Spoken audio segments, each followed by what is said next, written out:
ஸ்தோத்திரம் ஆண்டவரே, ஸ்தோத்திரம் ஸ்தோத்திரம் ஐயா, ஸ்தோத்திரிக்கிறோம் ஸ்தோத்திரிக்கிறோம் ஸ்தோத்திரிக்கிறோம் ஸ்தோத்திரிக்கிறோம் ஸ்தோதிக்கிறோம் துதிக்கிறோம் துதிக்கிறோம். நம்முடைய ஆண்டவரும் அருமை இரட்சகரும் மீட்பருமான கர்த்தராகிய இயேசு கிறிஸ்துவின் இனிய நல்ல நாமத்திலே உங்களுக்கு வாழ்த்துக்களை சொல்லுகிறேன். தேவனுடைய பெரிதான கிருபையினாலே இந்த நல்ல நாளிலும் கூட தேவ சமூகத்திலே நாம் வரத்தக்கதாக கர்த்தர் நமக்கு பெரிய காரியங்களை செய்திருக்கிறார்.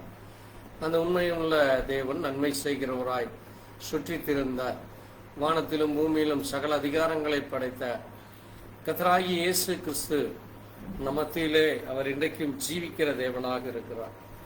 அந்த மகிமையின் தேவனை, மகத்துவமானவரை நாம் இந்த நேரத்திலே கனப்படுத்த, மகிமைப்படுத்த நாம் கூட வந்திருக்க தேவன் இரக்கம் பாராட்டின இருக்கிறார். அதற்காக நன்றி சொல்லும் விதமாய் நாம் ஒரு நிமிஷம் கண்களை மூடி நாம் ஜெபிக்கலாம்.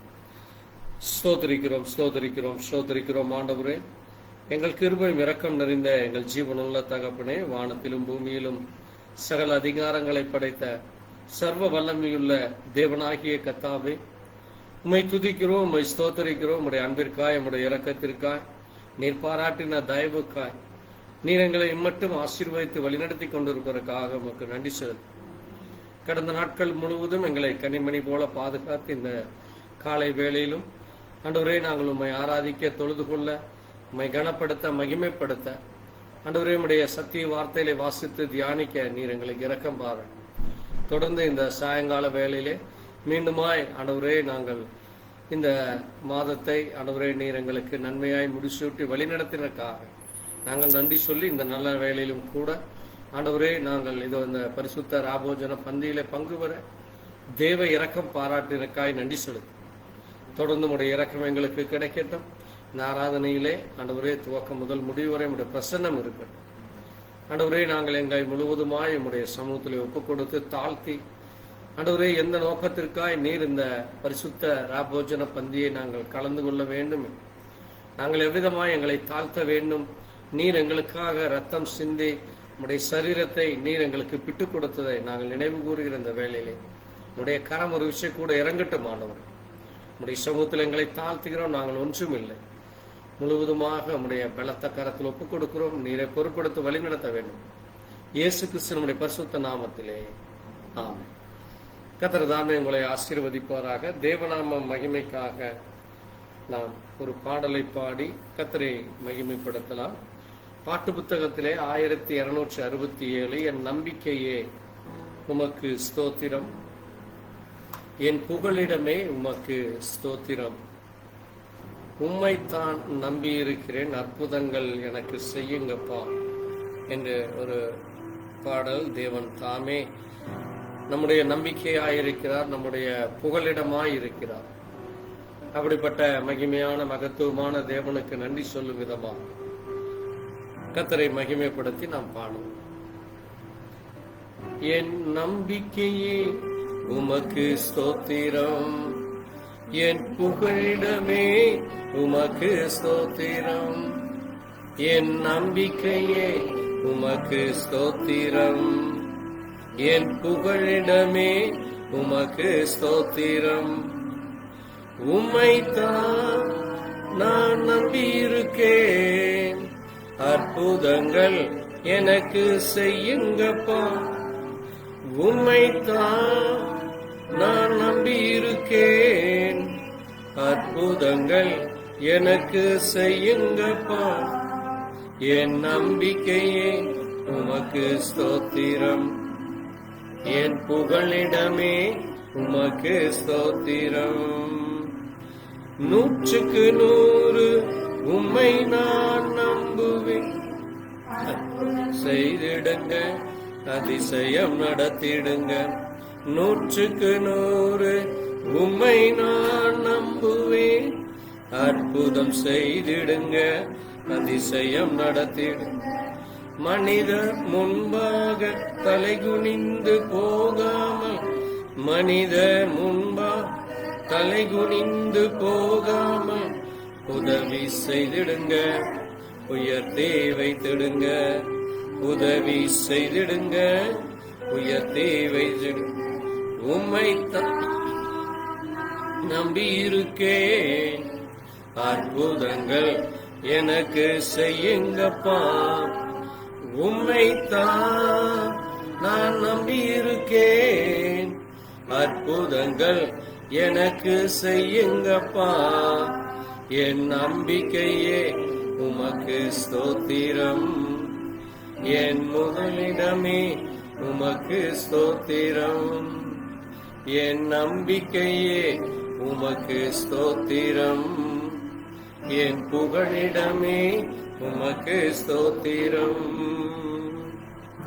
ஆராய்ந்து முடியா அதிசயங்கள் செய்பவரே, ஆராய்ந்து முடியா அதிசயங்கள் செய்பவரே, அற்புதம் செய்திடுங்க, அதிசயம் நடத்திடுங்க. அற்புதம் செய்திடுங்க, அதிசயம் நடத்திடுங்க. நன்மைகளை தருவேன் என்று சொன்னீரே, இரட்டிப்பான நன்மைகள் தருவேன் என்று சொன்னீரே, இன்றைக்கே செய்திடுங்க, இப்பவே செய்திடுங்க. இன்றைக்கே தந்துடுங்க, இப்பவே தந்திடுங்க. நான் நம்பி இருக்கேன். அற்புதங்கள் எனக்கு செய்துங்கப்பா, உம்மைத்தான் நான் நம்பி இருக்கேன். அற்புதங்கள் எனக்கு செய்யுங்கப்பா, என் நம்பிக்கையே உமக்கு ஸ்தோத்திரம். என் புகழிடமே உமக்கு ஸ்தோத்திரம். என் நம்பிக்கையே உமக்கு ஸ்தோத்திரம். என் புகழிடமே உமக்கு ஸ்தோத்திரம். அல்லாமல் யாரின் உயர்த்தக்கூடும், உம்மை அல்லாமல் யார் என்னை உயர்த்தக்கூடும். அற்புதம் செய்திடுங்க, அதிசயம் நடத்திடுங்க. அற்புதம் செய்திடுங்க, அதிசயம் நடத்திடுங்க. உம்மாலேதான் வருகிறது ஐஸ்வர்யம் கனமும், உம்மாலேதான் வருகிறது. ஆயத்துங்கப்பா, முறைப்படுத்துங்கப்பா, ஆளுகை செய்யுங்கப்பா, மேன்மைப்படுத்துங்க. உம்மைத்தான் நான் நம்பி இருக்கேன். அற்புதங்கள் எனக்கு செய்யுங்கப்பா, உம்மைத்தான் நான் நம்பி இருக்கேன். அற்புதங்கள் எனக்கு செய்யுங்கப்பா, என் நம்பிக்கையே உமக்கு ஸ்தோத்திரம். என் புகழிடமே உமக்கு ஸ்தோத்திரம். என் நம்பிக்கையே உமக்கு ஸ்தோத்திரம். என் புகழிடமே உமக்கு ஸ்தோத்திரம். ஆமென். தேவன் நமக்கு நம்பிக்கையாக பெரிய காரியங்களையும் அற்புதங்களையும் செய்திருக்கிறார். அந்த தேவனாகிய கர்த்தருக்கு நாம் இந்த நேரத்திலே ஒரு நிமிஷம் எழுந்து நின்று கர்த்தர் நமக்கு செய்த எல்லா நன்மைகளை, கிருபைகளை, இரக்கங்களை நினைத்து அவருக்கு நன்றி சொல்லி வேதத்திலே சில வார்த்தைகளை நாம் வாசித்து தொடர்ந்து நாம் செய்திக்குள்ளாக செல்லலாம். 1 கொரிந்தியர் 11 அதிகாரம்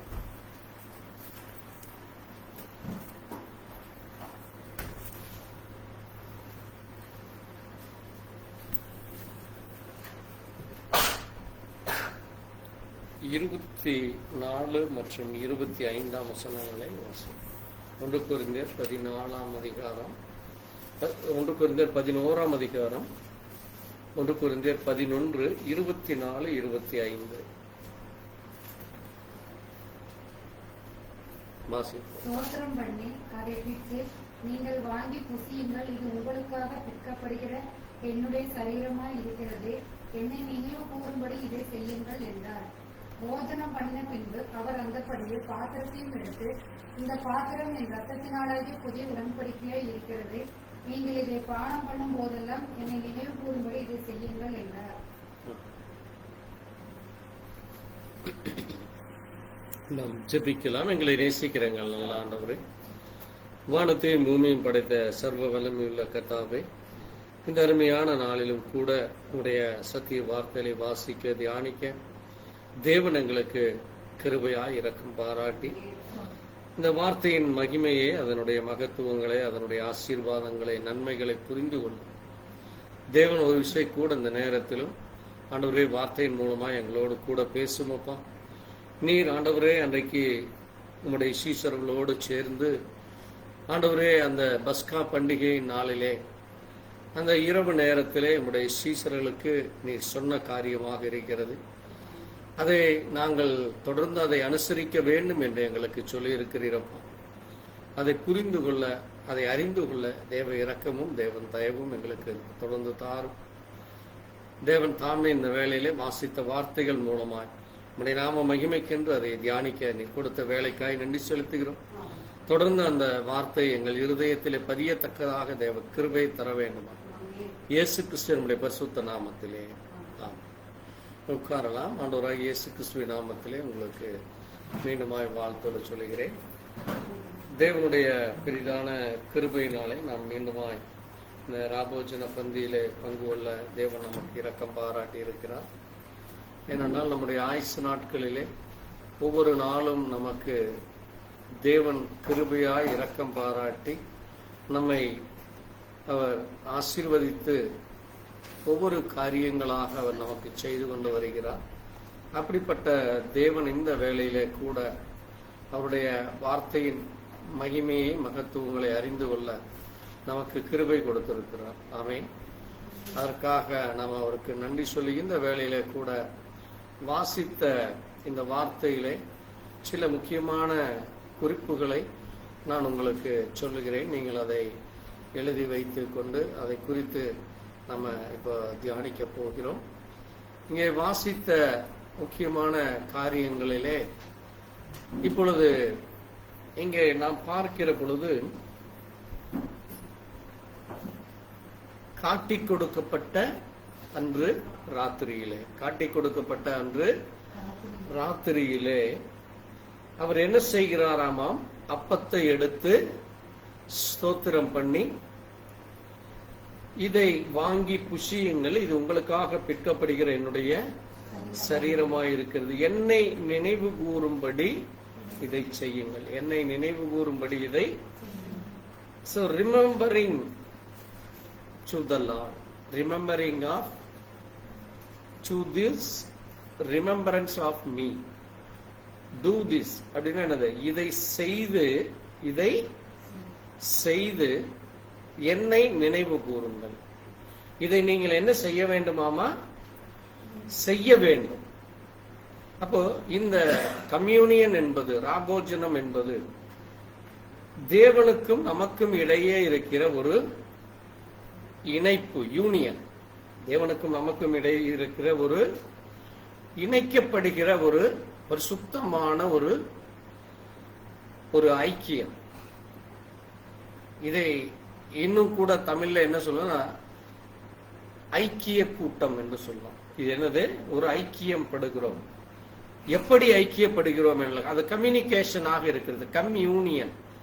தேவனோடு இணைந்து நாம் அவரை நினைவு கூர்ந்து, ரிமெம்பர், அவரை நினைவு கூர்ந்து நாம் இதை செய்கிறோம்.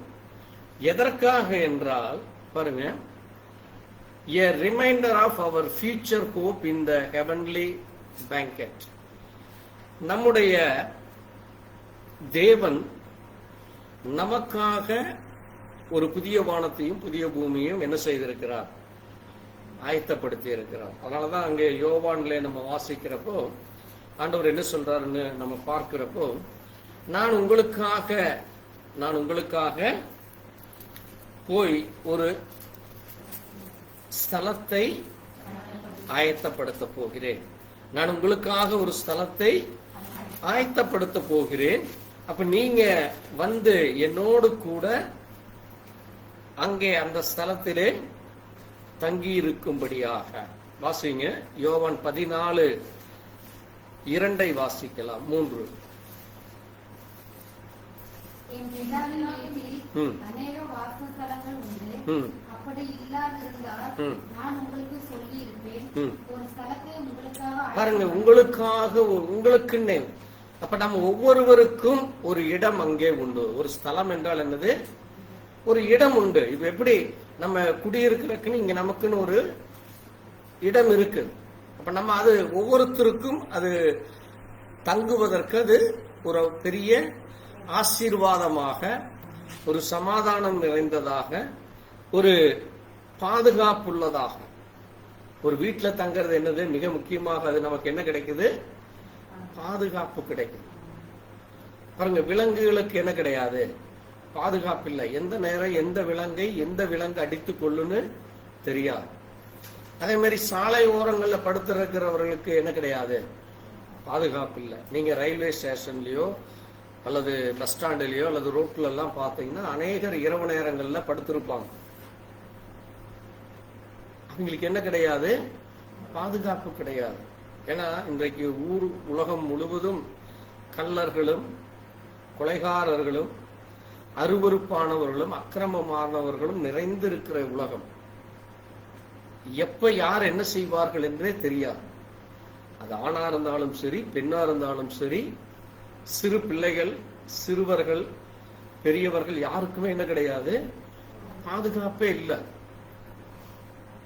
அது ஒரு சிலர் சொல்றதெல்லாம் கேட்டா நமக்கே கைகால் நடுங்க. என்னடா ஆம்பளைகளே இந்த அளவுக்கு கொடூரமானவர்களா, அல்லது ஒரு பெண்களை இவ்வளவு தூரம் கொடூரமாக நடந்து கொள்வார்களா என்று ஒரு பயத்தோட இருக்கிற காரியம்.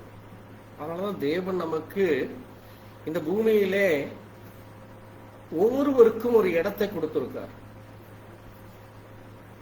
நம்ம சங்கீதத்துல வாசிக்கிறப்போ சங்கீதம் 84 சங்கீதத்துல ஆண்டவர் சொல்றாரு பாருங்க. சங்கீதம் 87 சங்கீதம் 87 வாசிங்க. 87 4:5 வாசிப்போம். அதே மாதிரி 84லேயும் 4 இருக்கு. முதல்ல இந்த 87 4:5 வாசிப்போம். என்னை அறிந்தவர்களுக்குள்ளே ராகாபையும் பாபிலோனையும் குறித்து பேசுவேன். இதோ பெலிஸ்தியரிலும் தீரியரிலும் எத்தியோப்பியரிலும் இன்னான் அங்கே பிறந்தான் என்றும் சீயோனை குறித்து இன்னான் அதிலே பிறந்தான் என்றும் சொல்லப்படும். உன்னதமானவர் தாமே அதை ஸ்திரப்படுத்துவார். பாருங்க, யார் யார் எங்கே எந்தெந்த இடத்துல பிறப்பார்கள் என்று தேவன் அறிந்திருக்கிறார். என்னை அறிந்தவர்களுக்குள்ளே, தேவனை அறிந்தவர்களுக்குள்ளே, அதுதான் 1ஆம் வசனம் சொல்லுது, அவர் அஸ்திபாரம் பரிசுத்த பர்வதங்களில் இருக்கிறது. இப்ப தேவன் உடைய அஸ்திபாரம் எங்க இருக்கிறது? பரிசுத்த பர்வதங்களில் இருக்கு. அதனாலதான் பாருங்க, இன்னான் இங்கே பிறப்பான் என்று சொல்லப்படும். உன்னதமானவர் தாமே அதை ஸ்திரப்படுத்தினார். அதுதான் நீங்க சங்கீதம் 84 வாசிக்கிறப்போ 4ஆம் வசனம் சொல்லுது, உம்முடைய வீட்டில் வாசமாயிருக்கிறவர்கள் பாக்கியவான், அவர்கள் எப்பொழுதும் உம்மை துதித்துக் கொண்டிருப்போம். அப்போ தேவன் இந்த வீடு அப்படின்னா இந்த வீட்டுல தேவன் இருக்கிறார். ஆமென். அதனாலதான் நம்ம பைபிள் வசனம் வைக்கிறோம். என்ன வைக்கிறோம்? நீர் தங்குகிற ஸ்தலம் இது, நீர் தங்குகிற ஸ்தலம் இது, இதை நீர் ஆசீர்வதியும், இந்த ஸ்தலத்திலே உம்முடைய கிருபை இருக்கட்டும், உம்முடைய கண்கள் இந்த ஸ்தலத்தை நோக்கி பார்க்கட்டும்னு சொல்லி நம்ம ஒவ்வொரு நாளும் ஜெபிக்கிறோம். பாருங்க, அதே போல தேவன் அவரோடு கூட இருக்க, நம்ம இந்த பூமியில நம்ம குடும்பமா இருக்கிறோம், தேவன் இருக்கிறார். ஆனாலும் என்றென்றைக்கும் தேவனோடு கூட இருக்கிற அந்த பாக்கியம் எப்ப நமக்கு கிடைக்குது? ஆண்டவரோடு கூட அந்த மறு ஜென்மத்தில, மறுபூமியிலே நமக்கு அதை தேவன் கிருபை கொடுக்கிறார்.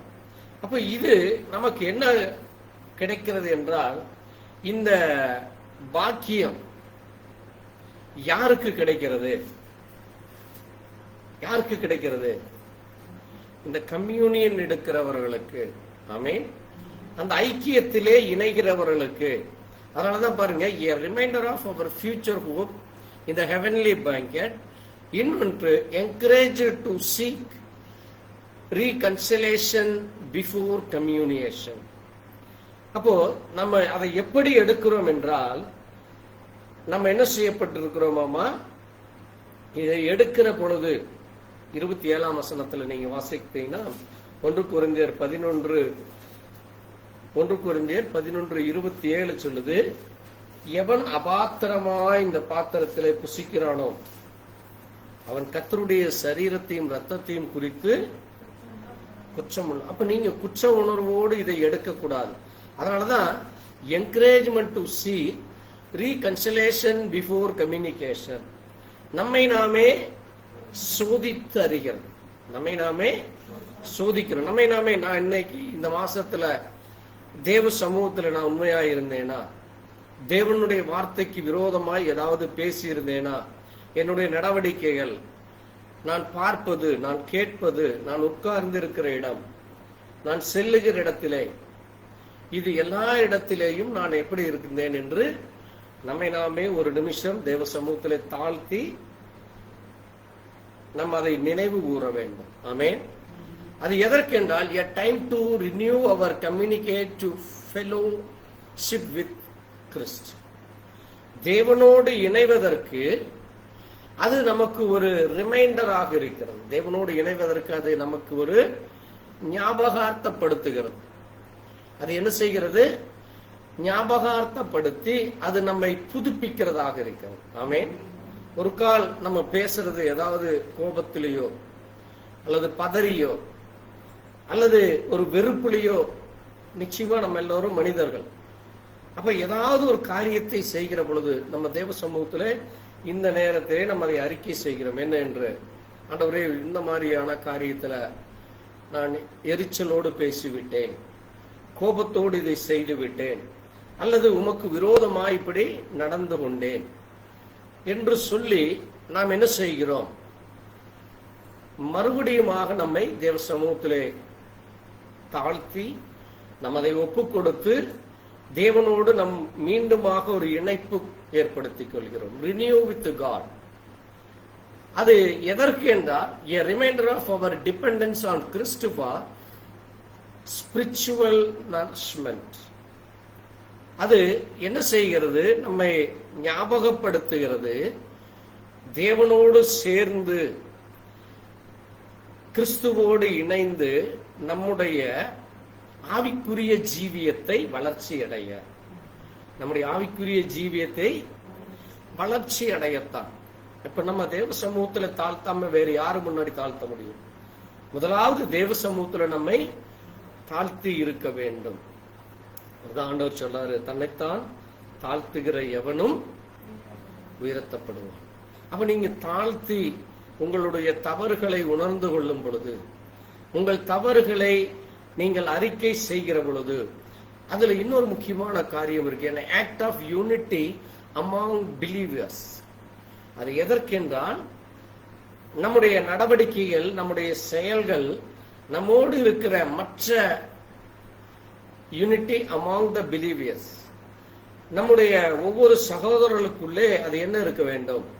மீண்டுமாய் இணைப்பதற்கு ஒவ்வொரு விசுவாசிகளும் தங்களை அதை போல அந்த ஒப்பு கொடுத்து தங்களை முழுவதுமாக தாழ்த்தி தேவ சமூகத்திலே ஒவ்வொருவரும் என்ன செய்ய வேண்டும்? அதே சிந்தையோடு இருக்க வேண்டும், அதே எண்ணத்தோடு இருக்க வேண்டும். அதே காரியத்தை அவர்கள் செய்திருந்தால் அவர்களும் அப்படி செய்ய வேண்டும்.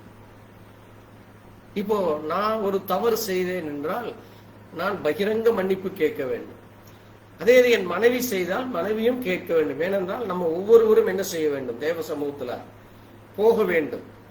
நான் மட்டும் தப்பு செஞ்சு நான் மட்டும் கேட்டு என் மனைவி செய்கிற தப்ப மனைவி கேட்கவில்லை என்றால் அவளுக்கு என்ன கிடையாது? அந்த தவறுக்கான உணர்வு இல்லை என்ற அர்த்தம். அதை தவறை என்ன செய்யல? உணர்ந்து கொள்ளவில்லை, அல்லது அதை தேவ சித்தத்தை மீறி நடக்கிறதாக அர்த்தம். தேவ சித்தத்தை மீறி நடக்கிறது, எதிர்த்து நிற்கிறது, அல்லது கீழ்ப்படியாமையினாலே என்ன செய்கிறது? விட்டு விலகி போகிறது. ஒரு சிலர் பார்த்தீங்கன்னாலே கம்யூனியன்னாலே அப்படியே பம்புவாங்க, உட்காரவே மாட்டாங்க. எடுத்துக்கொள்றதுக்கு ஏதாவது ஒரு சாக்கு போக்கு சொல்லுவாங்க. நான் சொல்றது நம்ம சபையில் இல்லை, அநேக இடங்கள்ல நீங்க கவனிக்கலாம். மிக முக்கியமாக நான் அடிக்கடி சொல்றது, நீங்க தொடர்ந்து 3 முறை கம்யூனியன் எடுக்கவில்லை என்றால் நீங்க ஒரு அவிசுவாசியை விட மோசமானவங்களாயிருவீங்க. 1 மாசம் ஏதாவது பை அன்பார்ச்சுனேட்டா எதிர்பாராத விதமா ஏதாவது நடக்கலாம். 2வது மாதம் அப்படியே ஆச்சு என்றால் ஏதோ ஒரு தவறு உங்களுக்குள்ள இருக்குது. தேவனுக்கு பிரியமில்லாத காரியத்தினால தேவன் உங்களை அனுமதிக்க மாட்டார், வந்து உட்கார்றதுக்கு விட மாட்டார்.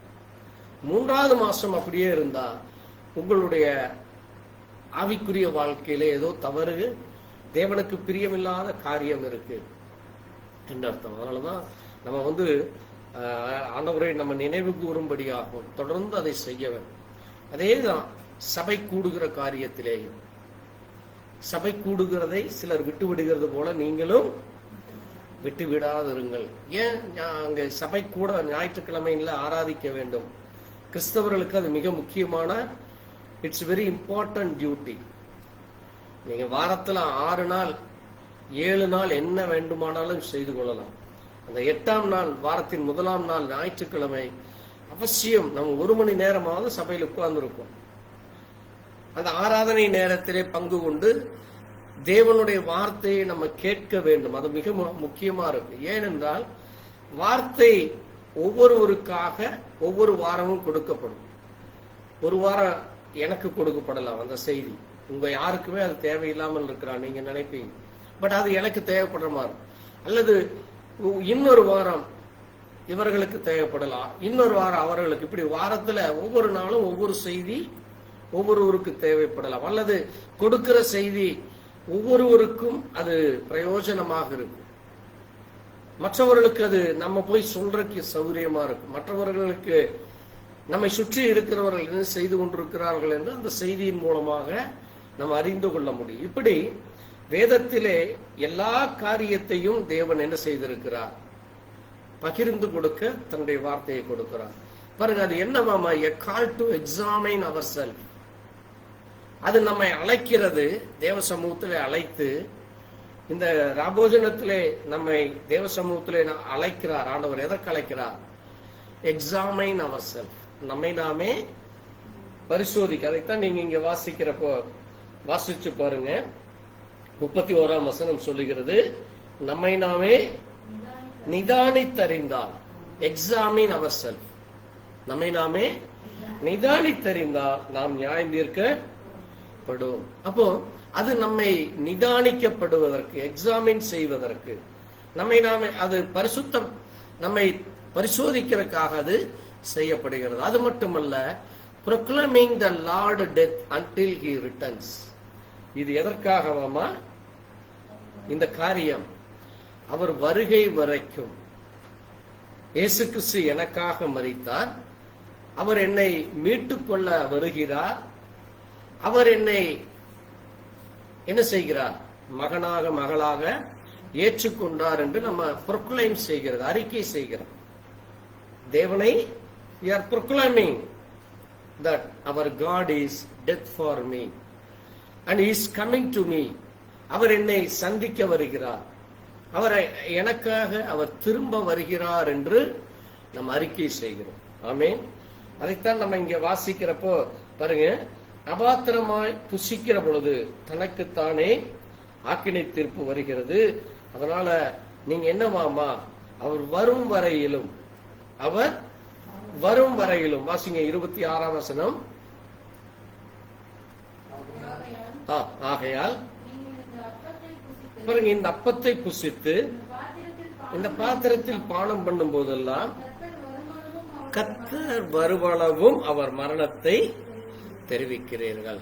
பாருங்க, அவர் எனக்காக மரித்தார் என்றும் எனக்காக அவர் திரும்ப வருகிறார் என்றும் நம்ம என்ன செய்கிறார்? கர்த்தர் வருமளவு, கர்த்தர் he returns. அடுத்தது என்னது? the Lord death, இயேசு கிறிஸ்து எனக்காக மரித்ததையும் நம்ம என்ன செய்கிறோம்? அறிக்கை செய்கிறோம். ஆமென். இன்னொரு முக்கியமான காரியம், அது என்ன செய்கிறது? only for believers in Jesus Christ, only for believer in Jesus Christ. அது இந்த கம்யூனியன் என்பது, இந்த ராபோஜன பந்தி என்பது யாருக்காக? ஒன்லி ஃபார் பிலீவியர்ஸ், விசுவாசிகளுக்கு மட்டும்தான் இந்த ராபோஜனம், வேற யாருக்குமே இல்லை.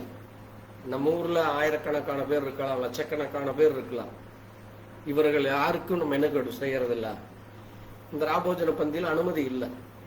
இப்போ யாராவது ஒரு கெஸ்ட் வர்றாங்க, ஒரு ரிலேஷன் வர்றாங்க, ஒரு ஃப்ரெண்ட்ஸ் வர்றாங்க, அல்லது ஸ்ட்ரேஞ்சர் புது நபர் ஒருத்தர் வர்றாரு அப்படின்னா, we never allow them to sit to take the communion. நம்ம யாரையும் என்ன செய்ய மாட்டோம், அனுமதித்து வாங்க உட்காருங்க, நாங்கள் ராபோஜனம் எடுக்கிறோம், நீங்களும் அதில் பங்கு பெறுங்கள் என்று நம்ம அவர்களை அழைப்பதில்லை. அதே இது ஆராதனைக்கு நம்ம அவர்களை கூப்பிடலாம். அங்கே தொழுகை நேரத்தில் அவர்களை கூப்பிடலாம், ஜெபிக்க கூப்பிடலாம், செய்தி கேட்க கூப்பிடலாம். அந்த வித்தியாசத்தை நீங்க புரிஞ்சுக்கோங்க. ஆராதனை நேரமோ ஜெப நேரமோ அல்லது ஒரு மீட்டிங் நடக்கிறப்ப அவர்களை கூப்பிடலாம். ஆனால் கம்யூனியனுக்கு அனுமதி இல்லை. அப்படியே வந்தாலும் அவர்களை ஒரு ஓரமா உட்கார வச்சுட்டு அவர்களுக்கு இதிலே பங்கு கிடையாது. அவர்களுக்கு இதில் என்ன கிடையாது? பங்கு கிடையாது. ஏனென்றால் இது கர்த்தராகி இயேசு கிறிஸ்துவினுடைய சரீரம். ஏனென்றால் ஒரு புது நபர் அல்லது அது நம்முடைய உறவினராக இருக்கலாம், நண்பர்கள் அல்லது சொந்த பந்தமாகவே இருக்கலாம், இரத்த சம்பந்தமாக கூட இருக்கலாம். ஆனால் அவர்கள் எப்பொழுது இயேசு கிறிஸ்துவை தேவன் என்று அறிக்கையிடுகிறார்களோ, ஆமென், எப்பொழுது இயேசு எனக்காக மரித்தார், இயேசுனுடைய இரத்தம் என்னுடைய பாவத்தை கழுவினது, இயேசு எனக்காக திரும்ப வரப்போகிறார், நான் இப்பொழுது அவருடைய இரத்தத்திலே கழுவப்பட்டு நான் மறுபடியும் பிறந்து அவருடைய வருகைக்கு ஆயத்தமாய் இருக்கிறேன், நான் அவர் சொன்னபடி நான் பரிசுத்தமாய் இருக்கிறேன் என்று தன்னை ஆயத்தப்படுத்தி கொள்கிறவர்களுக்கு தான் இது. அப்படி அறிக்கையிடாத வரைக்கும், அப்படி ஏற்றுக்கொள்ளாத வரைக்கும், அப்படி சாட்சியா இல்லாத வரைக்கும் அவர்களுக்கு இது கொடுக்கக்கூடாது. ஏனென்றால் இது பரிசுத்தம் உள்ளது. அப்படி அறிக்கையிடாதவர்கள் பரிசுத்தம் உள்ளவர்கள் அல்ல தேவனுடைய பார்வையில். நமக்கு அவர்கள் ஒரு நல்ல மனுஷனா தெரியல, இல்லையே, அவர்கிட்ட எந்த கெட்ட வழக்கம் இல்லை, அவர் ஒரு நல்ல மனுஷர் தான், அல்லது ஒரு நல்ல ஒரு பழகிறவர் தான், நமக்கு நல்லா உதவி செய்கிறவர் தான், அல்லது கூட வேலை செய்கிறவர் தான், கூட படிக்கிறவர் தான், அல்லது எனக்கு எத்தனையோ உதவிகள் செய்திருக்கலாம், எப்படி வேண்டுமானாலும் இருக்கலாம். அவர்களுக்கு இங்க என்ன கிடையாது, இதிலே யூனிட்டி கிடையாது, அந்த யூனியன் கிடையாது. புரியுதா உங்களுக்கு? சோ ராபோஜனம் என்பது ஒரு பரிசுத்தமானது. அது எப்படிப்பட்டது? Communion remind us for the new covenant in Christ blood. New covenant in Christ blood. வாசிங்க, இதுலயே 25ஆம் வசனத்தை வாசிங்க. போஜனம் பண்ணின பின்பு அவர் அந்தப்படியே புதிய உடன்படிக்கை, அதான் என்னது? நியூ கவெனன்ட். அது என்னது? நியூ கவெனன்ட். இது ஒரு புதுசான ஒரு உடன்படிக்கை. ஆபிரகாம் கூட தேவன் ஒரு உடன்படிக்கை பண்ணார். என்ன உடன்படிக்கை பண்ணார்? உனக்கும் உன்னுடைய சந்ததிக்கும் இந்த பூமியை, இந்த ஸ்தலத்தை, இந்த இடத்தை தருவேன். ஆதியாகமம் 12ஆம் அதிகாரத்துல, ஜெனிசியஸ் 12th சாப்டர்ல அதை நம்ம வாசிக்கிறோம். 15ஆம் அதிகாரத்திலேயும் மறுபடியும் தேவன் அதை பேசுகிறார். 17ஆம் அதிகாரத்திலேயும் அதை பேசுகிறார்.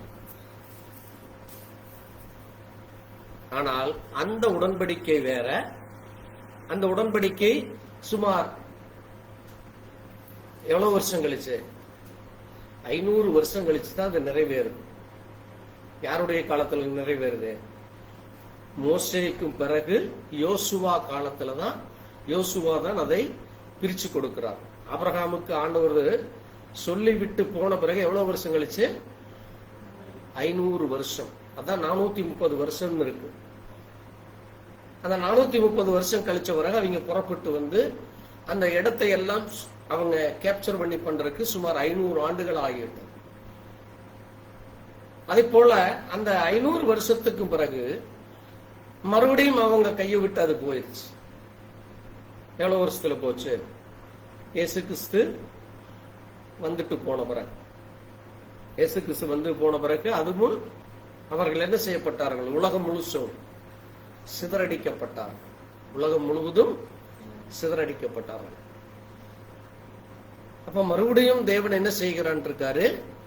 திரும்ப கொடுப்பேன் என்று சொல்லி இருக்கிறார். இயேசு கிறிஸ்து மறுபடியும் திரும்ப கொடுப்பேன் என்று சொல்லி, அதைத்தான் இன்றைக்கு காலையில நம்ம வாசித்தோம்.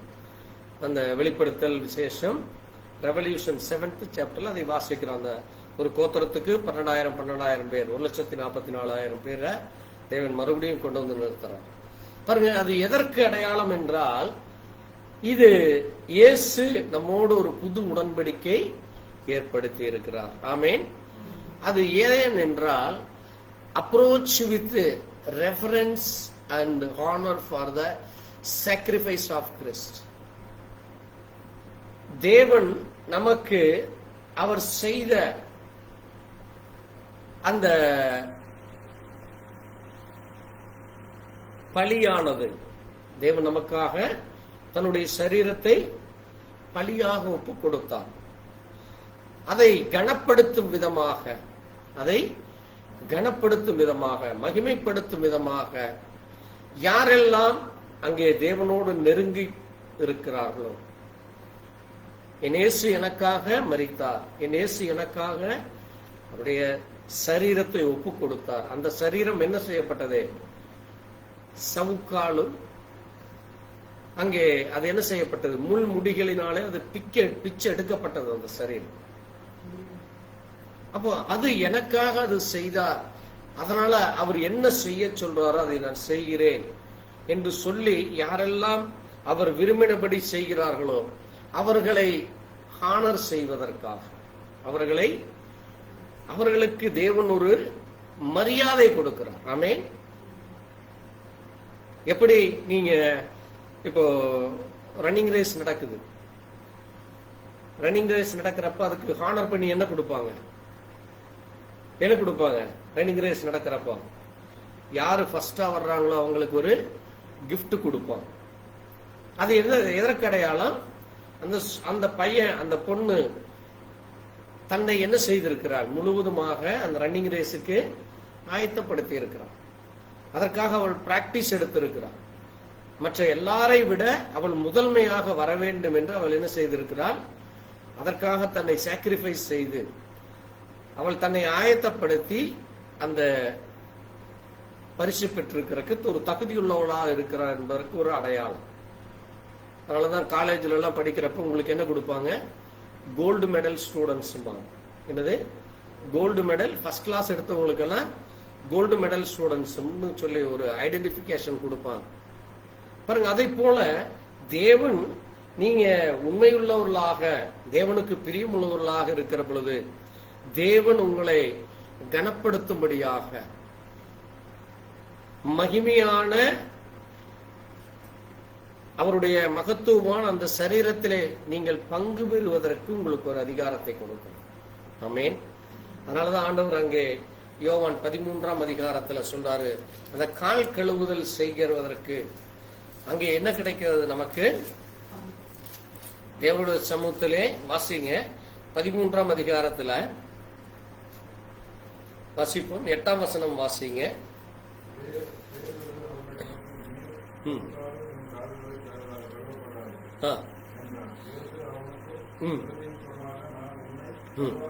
பாருங்க, நான் உன்னை கழுவாவிட்டால் என்னிடத்தில் உனக்கு பங்கில்லை, என்னிடத்தில் உனக்கு பங்கில்லை.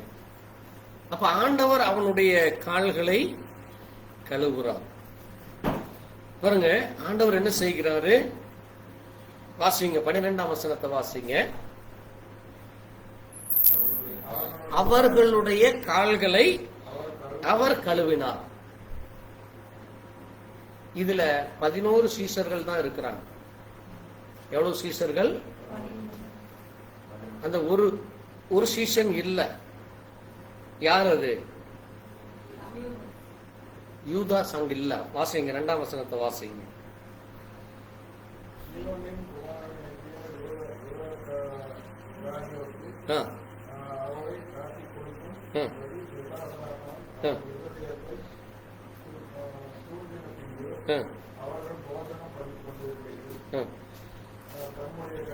பாருங்க, அந்த யூதாசுடைய இருதயத்திலே பிசாசானவன் வந்து இந்த காரியத்தை செய்தவுடன் அவன் எந்திரிச்சு போயிட்டான்.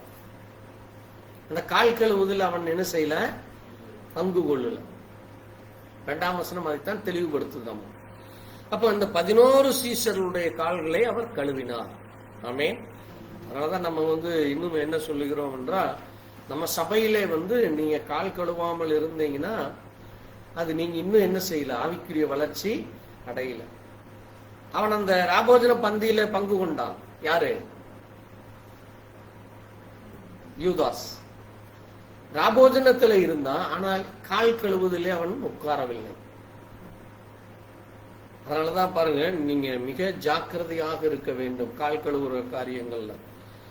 அதனாலதான் ஆண்டவர் சொல்றாரு, அவர் கால் கழுவு வஸ்திரத்தை தரித்து உட்கார்ந்து நான் உங்களுக்கு செய்ததை அறிந்திருக்கிறீர்களே. வாசிங்க 13ஆம் வசனம்.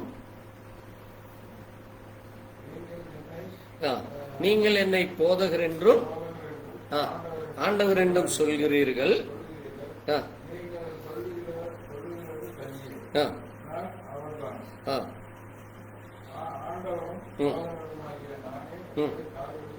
பாருங்க, நானே உங்கள் கால்களை கழுவினதும் தானால் நீங்களும் ஒருவருடைய கால்களை ஒருவர் கழுவ கட வேண்டும். அப்ப ஒவ்வொருவருடைய கால்கள் ஒவ்வொருவரும் கழுவ வேண்டும். அது தாழ்மைக்கு அடையாளம். இப்ப போன வாரம் கூட ஒரு பிரதர் கேரளாவிலிருந்து வந்திருந்தாரு. நான் அவர்கிட்ட இந்த மேட்டர் தான் பேசணும்.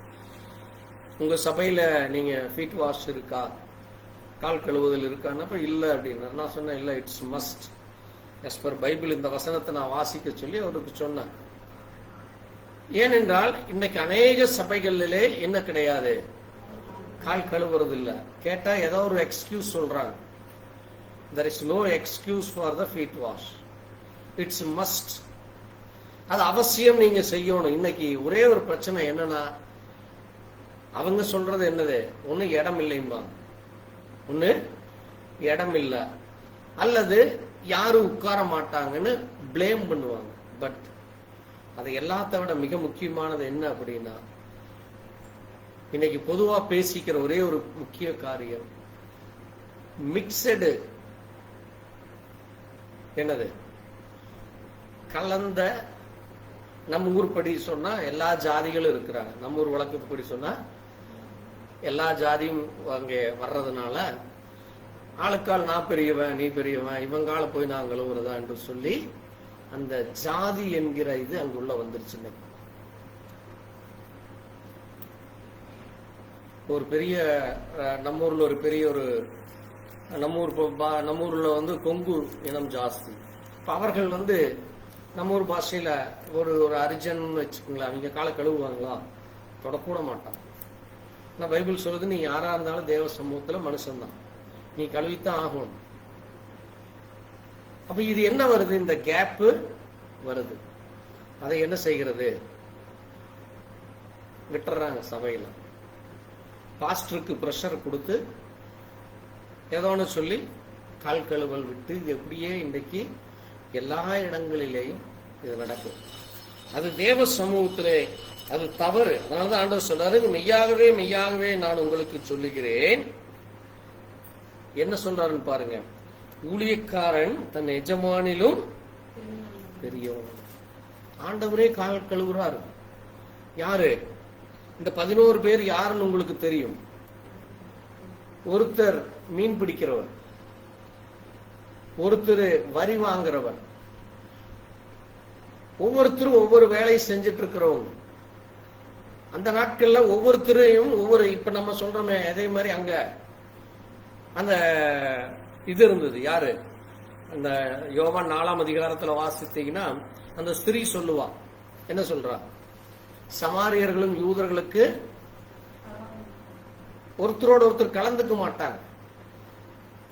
யூதர்கள் ஒரு பெரிய ஜாதியாக, மற்றவர்கள் எல்லாம் சின்ன ஜாதி மாதிரி பார்த்துட்டு இருந்தாங்க. அதனாலதான் இவங்க ஒருத்தர் கூட ஒருத்தர் கலந்துக்க மாட்டாங்க. அப்ப ஆண்டவர் சொல்றாரு, இல்ல அது தவறு, எல்லாரும் ஒன்றுதான். அதைத்தான் இங்க சொல்றார், ஊழியக்காரன் தன் எஜமானிலும் பெரியவன். தேவன் தான் எஜமானர். அவர் என்ன செய்கிறார்? அவருக்கு ஊழியம் செய்ய வந்தவர்கள் யாரு? இயேசு கிறிஸ்து ஊழியம் செய்ய வந்ததுதான் யாரு? சீஷர்கள். அப்ப எஜமான் பெருசா, ஊழியன் பெருசா? எஜமான் தான் பெருசா. அதான் சொல்றாரு, இந்த எஜமான விட இந்த ஊழியர்கள் பெருசல்ல. ஆனாலும் அந்த எஜமானே என்ன செய்கிறாராமா, அதை செய்கிறதுனால நீங்களும் செய்ய வேண்டும். அனுப்பப்பட்டவன் தன்னை அனுப்பினவனிலும் பெரியவன் அல்ல. அப்ப தேவன் நம்மை அனுப்புறார். அப்ப தேவனை விட நம்ம பெரியவர்கள் கிடையாது. அப்ப தேவன் செய்ததை நாம் செய்ய வேண்டும். நீங்கள் இவைகளை அறிந்திருக்கிறபடியினால் இவைகளை செய்வீர்களானால் பாக்கியவான்கள். அப்போ நமக்கு பிளஸ்ஸிங் கிடைக்கிறது. ஆமென். ஏன் அநேக சபைகள்ல ஆசீர்வாதம் இல்லை என்றால், நீங்க எல்லா காரியத்திலேயும் ஆசீர்வாதம் பெற்றுக்கொள்ள வேண்டும். வெறும் பணங்காசு மட்டும் ஆசீர்வாதம், சரீர சுகம் மட்டும் ஆசீர்வாதம், அல்லது நோய் மட்டும் எனக்கு ஒரு ஆசீர்வாதம், அப்படி அல்ல. தேவனிடத்தில் இருக்கிற எல்லா நன்மைகளையும் நாம் பெற்றுக்கொள்ள வேண்டும். எல்லா விதமான ஆசீர்வாதங்களையும் நம்ம பெற்றுக்கொள்ள வேண்டும். அதுதான் வேதம் நமக்கு போதிக்கிறது. அப்போ பாருங்க, ஆண்டவர் சொல்றாரு 20ஆம் வசனத்துல, நான் அனுப்பினவரை ஏற்றுக்கொள்கிறவன் என்னை ஏற்றுக்கொள்ள, என்னை ஏற்றுக்கொள்கிறவன் என்னை அனுப்பினவரை ஏற்றுக்கொள்கிறான். அப்போ தேவன் நமக்காக இவைகளை செய்து ஒரு முன் உதாரணமாக நமக்கு ஒரு வழிகாட்டியாக அவர் இருந்திருக்கார். An act rooted in gratitude and worship.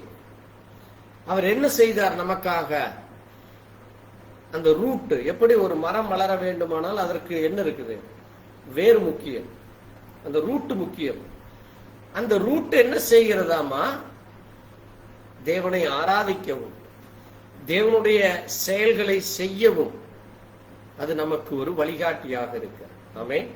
அதனாலதான் இயேசு கிறிஸ்துவே அந்த பஸ்கா பண்டிகையில அந்த முதல்ல ராபோஜனத்தை அவர் தொடங்கி வைக்கிறார். என்ன சொல்லி தொடங்கி வச்சார்? இது என்னுடைய சரீரம்.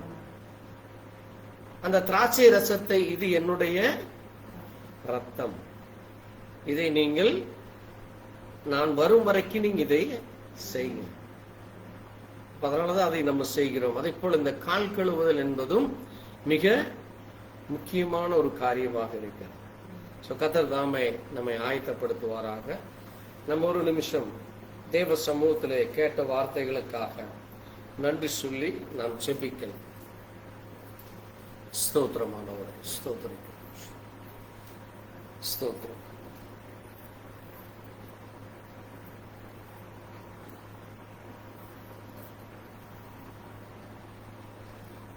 எங்களை நேசிக்கிற எங்கள் நல்ல ஆண்டவரே, கர்த்தராகிய இயேசு கிறிஸ்துவே, அருமையான இந்த சாயங்கால வேளையிலே நாங்கள் உம்முடைய சமூகத்திலே நாங்கள் உம்மை ஆராதிக்க, தொழுது கொள்ள, உம்முடைய சத்திய வார்த்தையை வாசித்து தியானிக்க நீர் எங்களுக்கு கிருபை கொடுத்தீரப்பா. ஆண்டவரே, கர்த்தாவே, நீர் இந்த பூமியிலே 3.5 ஆண்டுகள் நீர், ஆண்டவரே, நீர் யார் என்றும், நீர் எதற்காய் வந்தீர் என்றும், நீர் என்ன செய்ய சித்தமாய் இருக்கிறீர் என்று உம்முடைய சீஷர்களோடு சேர்ந்து ஒரு மகத்தான ஒரு ஊழியத்தை செய்து அந்த முடிவின் நாட்களிலே, ஆண்டவரே, இதோ இந்த பஸ்கா பண்டிகை என்கிற நாளிலே நீர், ஆண்டவரே, ஒரு மிக முக்கியமான ஒரு கட்டளையை கொடுத்தீரப்பா, ஒரு உடன்படிக்கை செய்தீரப்பா. உம்முடைய சரீரம் எங்களுக்காக பிற்கப்பட்ட ஒரு சரீரமாக இருக்கிறது. அதே போல அந்த திராட்சை ரசம் அது உம்முடைய இரத்தமாய் இருக்கிறது. அது ஒரு புதிய உடன்படிக்கையாய் இருக்கிறது என்றும், அது மரணத்தை தெரிவிக்கிறதாய் இருக்கிறது என்றும், அது எங்களுக்கு தேவனோடு இணைகிற ஒரு இணைப்பை கொண்டு வருகிறதாக இருக்கிறது. அதை நாங்கள் உம்முடைய வருகை பரியந்தம் அதை நாங்கள் செய்ய வேண்டும் என்னும் உம்முடைய வார்த்தையின் மூலமாய் நீர் எங்களுக்கு பேசினீரப்பா. அதே போல தொடர்ந்து ஆண்டவரே அந்த கால் கழுவுதல் காரியத்திலேயும் அது எங்களுக்கு பாக்கியத்தையும் சகோதரருடைய அந்த தாழ்மையையும் ஊழியக்காரன் எஜமானிலும் பெரியவன் அல்ல என்று அனுப்பப்பட்டவர்களும் பெரியவன் அல்ல என்று சொல்லி எங்களுக்கு நீர் அந்த முக்கியத்துவத்தை நீர் வார்த்தையின் மூலமாய் பேசினீரப்பா. இந்த நேரத்திலே நாங்கள் உண்மையான உத்தமமான பரிசுத்த இருதயத்தோடு எங்களை நாங்களே நிதானித்து எங்களை நாங்களே உங்களுடைய சமூகத்திலே தாழ்த்தி இந்த ராபோஜன பந்தியை பங்கு கொள்ள எங்களுக்கு இரக்கம் பாரும். உடைய கரத்திலே தாழ்த்தி ஒப்பு கொடுக்கிறோம். இந்த ராபோஜன பந்தியிலே பங்கு கொள்ள எங்களை ஒவ்வொருவரையும் தகுதிப்படுத்துறோம். நீர் எங்களை அழைத்து கொண்டு வந்ததற்காக நன்றி செலுத்தும். தொடர்ந்து உடைய கரம் எங்களோடு கூட இருந்து வழிநடத்த வேண்டுமா? இயேசு கிறிஸ்துவினுடைய பரிசுத்த நாமத்திலே நாம் தொடர்ந்து ஜெப சிந்தையிலே இருப்போம். நாம் எழுந்து நின்று வேத புத்தகத்திலே இந்த வார்த்தைகளை வாசித்து நாம் தொடர்ந்து நாம் தியானிக்கலாம்.